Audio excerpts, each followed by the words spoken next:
So they made a plan that on a certain day, some say it was in Ramadan, some say it was after Ramadan, on a certain date of the year, 3 groups will be sent. One will be sent to Damascus to assassinate Muawiyah radiallahu anhu. One will be sent to Iraq, to Kufa, to assassinate Ali radiallahu anhu.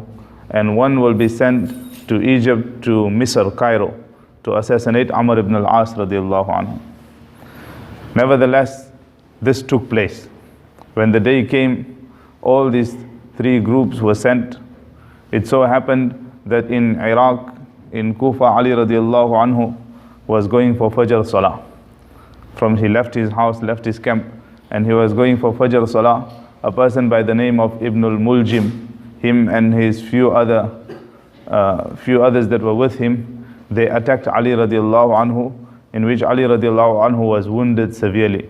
It is mentioned that the dagger that they used to attack Ali radiallahu anhu was poisoned. So that's why when we say Ali radiallahu anhu passed away by being poisoned, it's also correct, because he was attacked and the dagger itself was also poisoned. On the other side, Muawiyah radiallahu anhu was also attacked in Fajr Salah, like how Umar radiallahu anhu was attacked in Fajr Salah.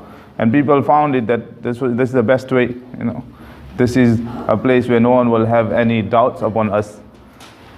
But however, the attack of Muawiyah radiallahu anhu was not so severe upon Muawiyah radiallahu anhu. And Amr ibn al-As radiallahu anhu, on that day it so happened that he could not even make it for Fajr Salah. Now some people might use this as an excuse. Like, Maulana, you always shout us that we don't come for Fajr Salah. But this happened once in the year. Amr ibn al-As radiallahu anhu, it so happened that on that day he could not make it for the Fajr Salah. He did not attend the masjid. So those that came to assassinate him on that day were not successful. However, Ali radiallahu anhu's wounds were severe, and thereafter Ali radiallahu anhu passed away. It is mentioned that Ali radiallahu anhu even called, because these people were apprehended eventually. Ali radiallahu anhu called Ibn al-Muljim and said, "What had made you stab me? What had made you to attack me?" So he said, "It was the promise of freedom." He said, "I'm a slave, and I was told that if I do this task, then I will be given freedom." Then Ali radiallahu anhu said that, "Go wherever you are. If you can save yourself before I pass away, then you will get freedom until I pass away. But after I pass away, I fear that people will hold you to task for what you have done." And obviously qisas was then taken. So Ali radiallahu anhu passes away.